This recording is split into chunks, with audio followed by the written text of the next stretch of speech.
back to Ed Flash Ferentz with America's Workforce. Welcome back to America's Workforce, recorded here in Cleveland, Ohio, for workers across America. Once again, you can listen to the show, and I mean any show we do, Monday through Friday, wherever you stream podcasts, iTunes, Google Play, just some examples. And once you get hooked on the show, which I know you will, because we try to provide content that no other show is doing, we ask you to subscribe and give us a rating. A 5-star rating would be greatly appreciated. Let's go to one of our sponsors. Joining us from New Jersey, East Brunswick, New Jersey, and he's a regular here on the show now, Pete Ielmini, on behalf of the Heat and Frost Insulators. Mechanical Insulators, LMCT.com. That's one website. The general website is insulators.org. Hey, Pete, welcome back to the show. Thanks for joining us once again here on America's Workforce. Hey, as we say in Jersey, how you doing? Nice intro, buddy. Nice. I'm doing okay. All right. Good to hear. Thank you for having me on your show again. All right. Yeah. Well, this is going to be fun. We're off to the right start here. Talk to me about getting back. We're seeing a gradual reopening of America. I was on your website last night, checking out the safety precautions, and it's one thing unions do. They advocate on benefit their workers to the utmost. Where do we stand right now? Is this I take it this is kind of a state by state situation? What's your thoughts on this? Yeah, everything is going to be dictated by the state and local ordinances on what they feel is obviously safe and essential. I mean, I think we're all getting a lesson on government and what they control, what they don't control, and what they should control as far as controlling the public. Now, there are a lot of states and even the federal government have deemed construction. It used to be only essential construction. Now, non-essential construction seems to be allowed, and that's going to allow more construction to be done in all phases. And that will put a lot of our members back to work, as a lot of our members have not been working because of this for several different reasons, that there of the non-essential insulation work that was not allowed to be done. But that's starting to loosen up. We're starting to see our contractors have some activity, and hopefully we'll be going back to work and going back to full force the next several weeks. But things are looking better. What about the apprenticeship programs? What are you hearing about that? I could speak here in northeastern Ohio. I'm close to the Iron Workers, Local 17, and I know they're starting to ramp up here. I think it might be this week that they're starting up. What about the insulators? Same type of thing happening there? Yeah, very similar. One thing we've been able to realize, as probably as most of America has, is that we're starting to utilize distant learning maybe a little bit more for some of the classroom activities. As you know, our apprenticeship program has a balance of both field experience and classroom experience, and the combination is what gives us the tools to be the experts of our craft. And while the field experience may be temporarily limited right now with the COVID-19, we're still trying to do everything we possibly can to maintain the classroom structural learning to be still conducted. And a lot of that can be done online with Zoom and other internet software programs like GoToMeeting. We have increased our capability of online courses to be able to instruct our members. And we've been able to use this a lot to also instruct our members on the safety precautions, on how to protect themselves on the job site with the COVID-19. I mean, we all have to practice social distancing, and that can be done in construction as well. But there's just some things that we have to be aware of and conscious of. And through the online courses or distant learning opportunities, we're able to train our members that as well, our traditional safety and health regulations, as well as our content of how to properly install new state-of-the-art insulation products, as well as keeping our members safe from the COVID-19.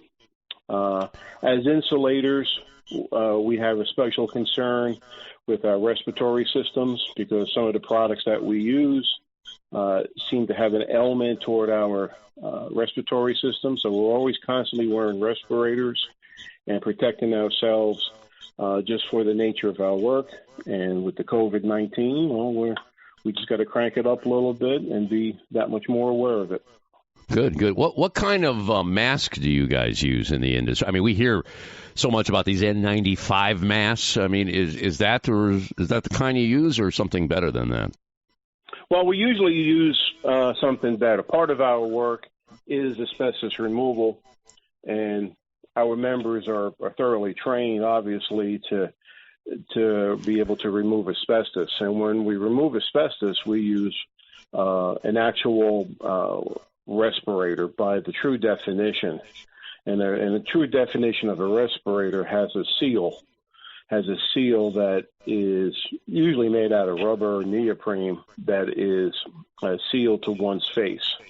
Mm-hmm. So 100% of the air that's being breathed goes through a filter that filters out the asbestos and other particles that would be in the area of where we're removing the asbestos. Now when we're not removing asbestos, we'll use what is called a nuisance dust mask, which is commonly known today as the N95.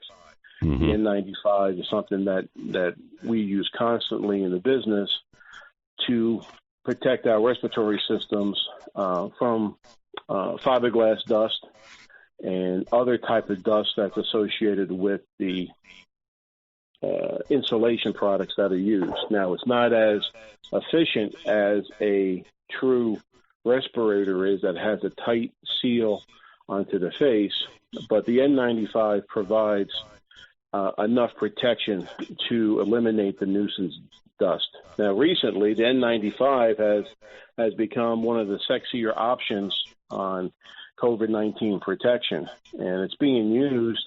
And the way I understand it, we all got an education on the virus and how it's transmitted.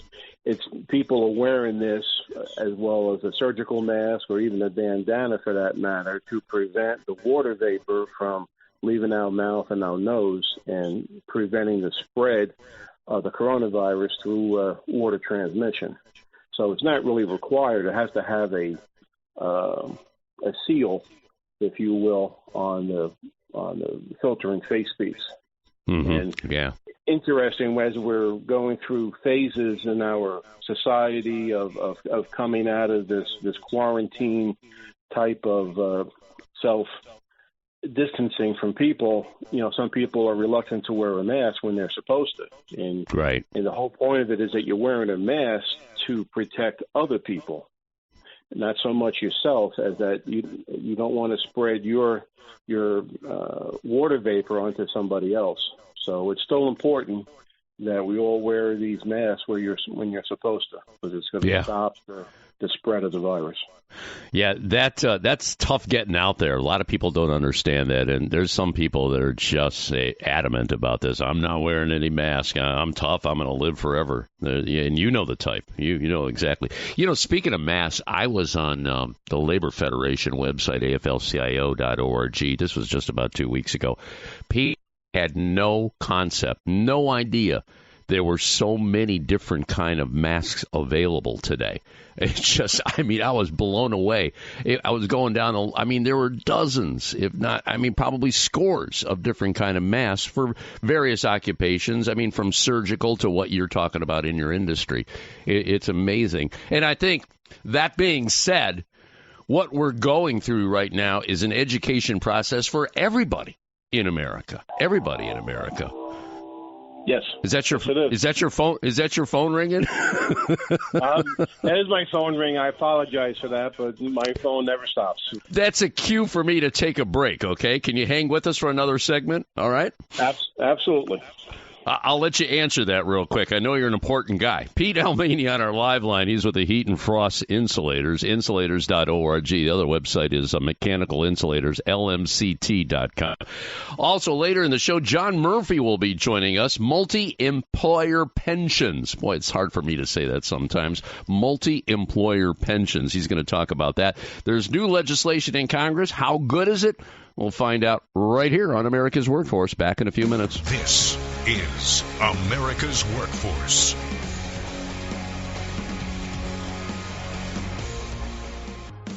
Now, back to America's Workforce. Here's Ed Flash Ferens. Welcome back to America's Workforce, recorded here in Cleveland, Ohio, for workers all across America. You can find us online, awfradio.com, and also you can listen to the show wherever you stream podcasts, iTunes, Google Play, just some examples. By the way, this next segment also brought to you in part by the fine people at the North Coast Labor Federation. Let's go back to our live line, rejoin Pete Ielmini on behalf of the Heat and Frost Insulators. All right, let's talk a bit about asbestos here, and it's my understanding the government stopped the production or banned the use of it in the late 1970s, but it was still being used into the 80s. Why don't you bring us up to speed on the status of asbestos in America? And I understand, I guess there's some legislation that we can talk about in Congress right now. Pete, fill me in. What's going on with this? Yes, that is a good topic to talk about because it seems that asbestos itself as a product, and it's a mineral that was used in a lot of products, including insulation. It made headlines in the 80s when it was officially disclosed that exposure to asbestos will cause cancer. And that hasn't changed. And we've been removing asbestos. There's an industry called asbestos removal ever since 1980. We first started to remove asbestos and treat it as a hazardous substance all the way back into the early 80s. And because of that, it's been around for 40 years. It seemed to have lost its luster as far as being publicized or being in the forefront of today's public health. But asbestos is still killing people. I just looked at some statistics. It is still costing anywhere from 12 to 15,000 deaths per year of people exposed from asbestos. And it still is a major killer when people are exposed to this. And when I was a younger man and I first got into construction, and I was involved in many asbestos removal projects, I was under the impression that it was outlawed and it was no longer to be used by law.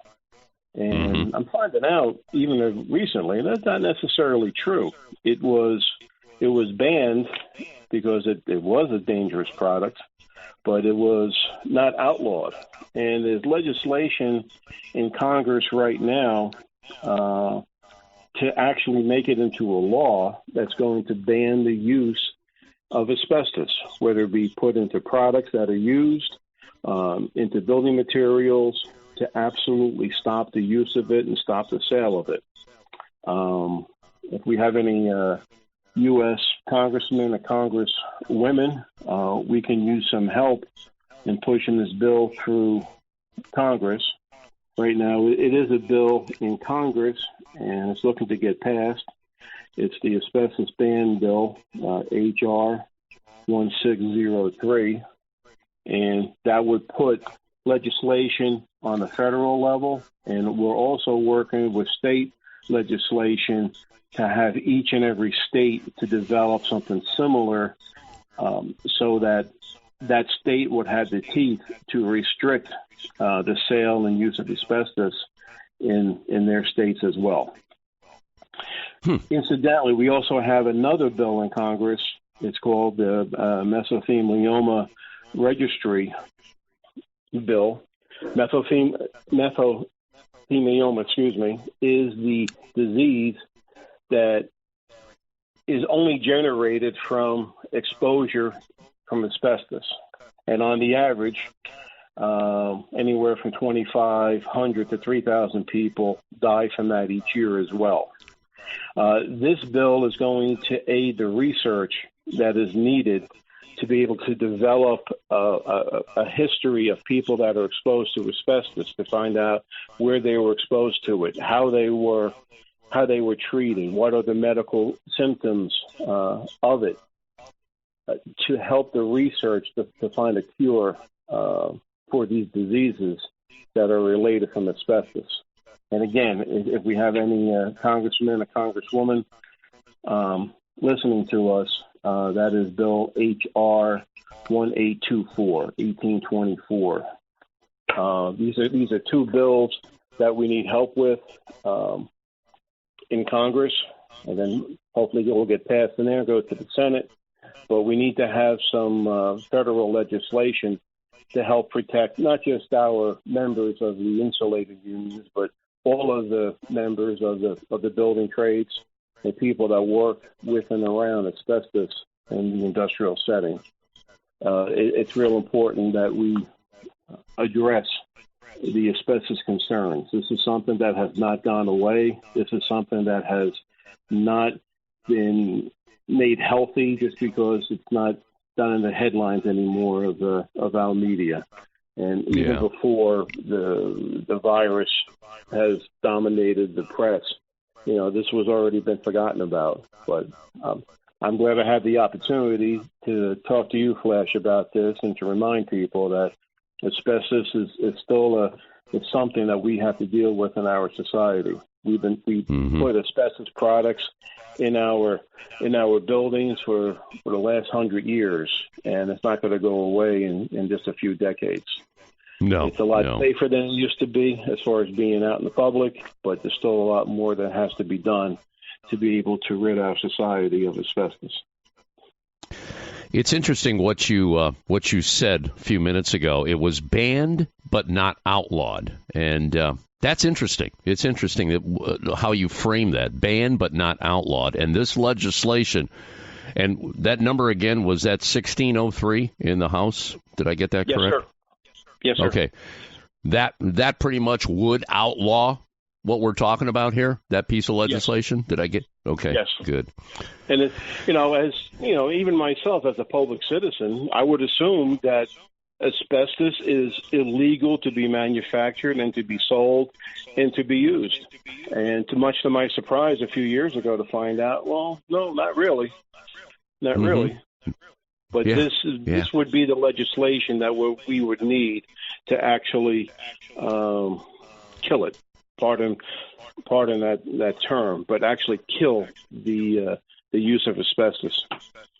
Yeah, which needs to be done, no doubt about that. Well, I'll tell you, we've got a lot of pretty good lawmakers here in northeastern Ohio. Sherrod Brown on the Senate side is great. I know it's not in the Senate yet, but we have Marcia Fudge, Marcy Kaptur, Tim Ryan. They're all very, very progressive. They definitely support worker safety. I'm sure they'll move forward on this legislation. And now we have this national audience with our podcasting. Those listening right now in various areas, please pay attention to this. H.R. 1603 and H.R. 1824. When we'll stay on this issue here on America's Workforce.